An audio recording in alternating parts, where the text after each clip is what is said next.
Welcome back student. मैं Mayank Kumar Gehlot public inter college Khan से। आज हम कक्षा 12 और विषय है हमारा भौतिक विज्ञान।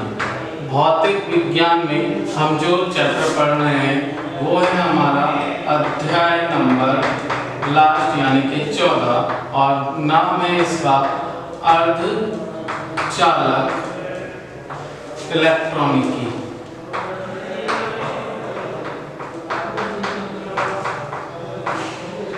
ठीक, ये इसमें हम अध्ययन कर रहे हैं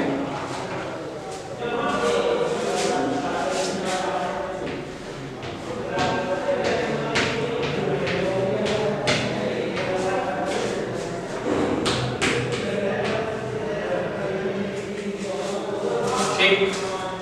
अब हमारा जो लास्ट वीडियो हमने पढ़ी थी यानी कि कल जो हमने पढ़ा था वो पढ़ा था अग्र अभिनत यानी कि फॉरवर्ड बायसिंग।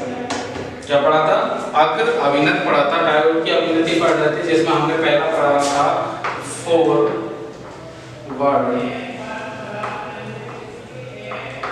बायसिंग। ठीक, अब आज जो हम पढ़ेंगे वो पढ़ेंगे बैकवर्ड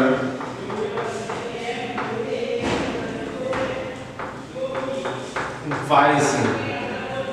ठीक, हिंदी में इसे कहते हैं पश्च अभिनत।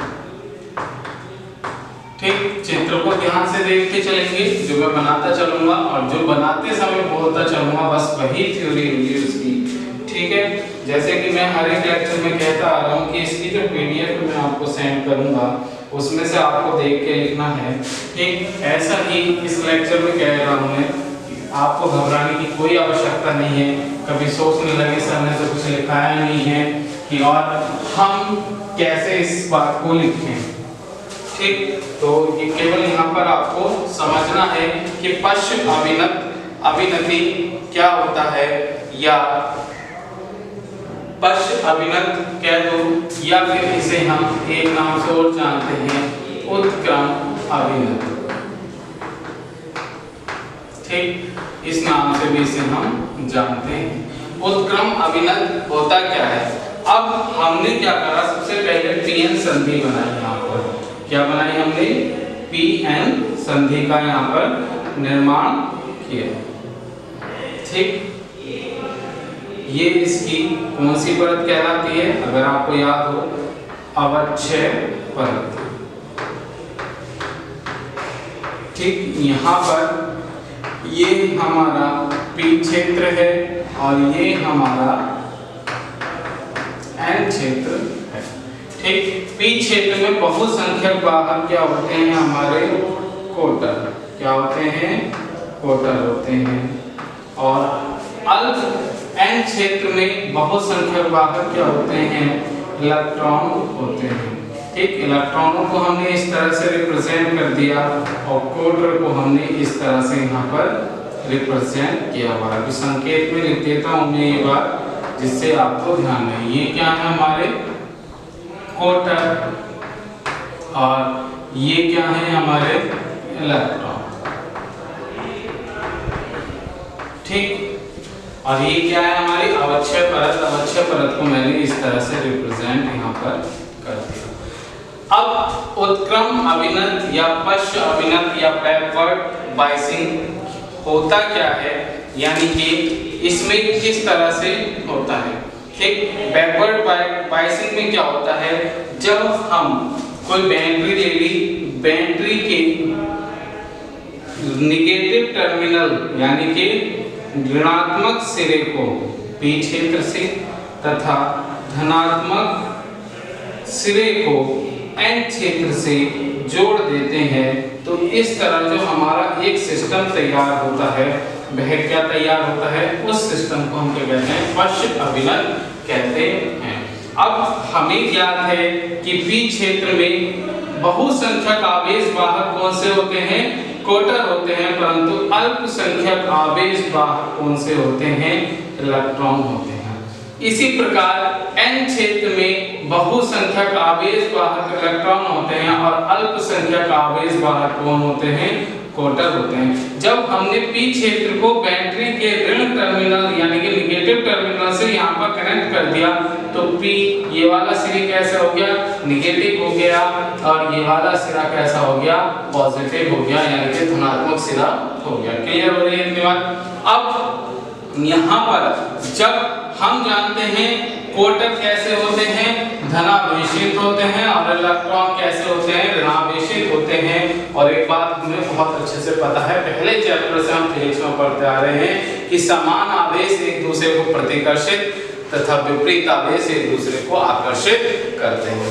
ठीक, अब यहाँ पर क्वार्टर है, यहाँ इलेक्ट्रॉन है, तो इसमें जो है ये जो हमारे यहाँ पर जितने भी क्वार्टर होते हैं ये इधर की तरफ, और जितने भी इसमें इलेक्ट्रॉन होते हैं ये इधर की तरफ आ जाता है, यानी कि ये यहाँ से ऋण टर्मिनल के द्वारा बैटरी में, और यहाँ से इलेक्ट्रॉन धन टर्मिनल के द्वारा बैटरी में चले जाते हैं। परंतु अब अवस्था कौन है, अब जब ये चले गए यानी कि यहाँ से क्वार्टर इधर की तरफ चले गए बहुसंख्यक आवेश वाहक, और n क्षेत्र से बहुसंख्यक आवेश वाहक इधर चले गए, यानी कि ये परिपथ हमारा कंप्लीट नहीं हुआ। क्या हुआ इसमें, ये जो परिपथ हमने यहाँ पर बनाया ये परिपथ हमारा कंप्लीट नहीं हुआ। फिर भी इसमें वैद्युत धारा प्रवाहित हो जाती है। क्यों, फिर भी क्या होता है, इसमें वैद्युत धारा प्रवाहित हो जाती है। क्यों, क्योंकि इसमें क्या होता है, अल्पसंख्यक आवेश वाहक इलेक्ट्रॉन होते हैं, और इसमें n क्षेत्र में अल्पसंख्यक आवेश वाहक क्वार्टर होते हैं, और यहाँ ऋणात्मक आवेश, इलेक्ट्रॉन पर ऋणात्मक आवेश। तब क्या करेंगे, ये समान आवेश हो गए, यानी कि ये निगेटिव, तो ये क्या करेंगे, एक दूसरे को प्रतिकर्षित करेंगे, और जब ये एक दूसरे को प्रतिकर्षित करेंगे तो यानी कि अल्पसंख्यक आवेश वाहक इधर की तरफ, और यहाँ से ठीक इसी प्रकार ये धनावेश सिरा हो गया, और यहाँ पर अल्पसंख्यक आवेश वाहक क्या बचे रहेंगे हमारे क्वार्टर। ठीक है, ये धनावेश तो एक दूसरे को क्या करेंगे, प्रतिकर्षित, यानी कि एक दूसरे को दूर भगाएंगे। ठीक, तो इसलिए इसकी जो दिशा होती है क्वार्टरों की चलने की दिशा इधर की तरफ होगी। ठीक, अब ये क्या है, चलने लगते हैं, यानी कि ये इस संधि को पार कर जाते हैं, ये इस संधि को पार कर जाते हैं, और इस प्रकार हमारे इस परिपथ में सूक्ष्म धारा प्रवाहित होती है। सूक्ष्म धारा क्यों बोला मैंने, क्योंकि इसमें आवेश वाहक कैसे हैं, अल्पसंख्यक है, ना कि बहुसंख्यक है। कैसे हैं, अल्पसंख्यक है। और जो ये सूक्ष्म धारा प्रवाहित होती है ये कितनी होती है, कैसी धारा प्रवाहित होती है, इसमें सूक्ष्म धारा जिसका मान 10 की घात -6 से 10 की घात -9 एम्पियर तक होता है। कितनी धारा बहती है, 10 की घात -6 से 10 की घात -9 तक होती है। और हमने पढ़ा था कि जो अल्पसंख्यक आवेश वाहकों से, लास्ट टॉपिक में हमने पढ़ा था, लास्ट या उससे पहले वाली वीडियो में, वो तो मुझे ध्यान नहीं रहा, आप ध्यान देंगे मेरी बात को, मैं क्या कहने जा रहा हूँ। जो बहुसंख्यक आवेश वाहकों के द्वारा जो धारा प्रवाहित होती है उसे हम विसरण धारा कहते हैं, परंतु जो अल्पसंख्यक आवेश वाहकों से जो परिपथ में धारा प्रवाहित होती है उसे अपवाह धारा कहते हैं। ठीक, यहाँ पर हमारे जो धारा प्रवाहित हो रही है, ध्यान दीजिएगा, यहाँ पर जो धारा प्रवाहित हो रही है वह किसके माध्यम से हो रही है, अल्पसंख्यक आवेश वाहकों से।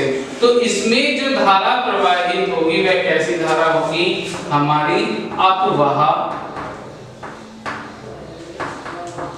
धारा प्रवाहित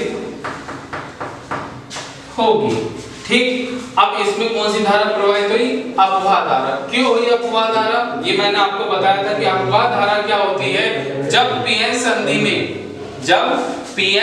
में जो आवेश की प्रवाह की दर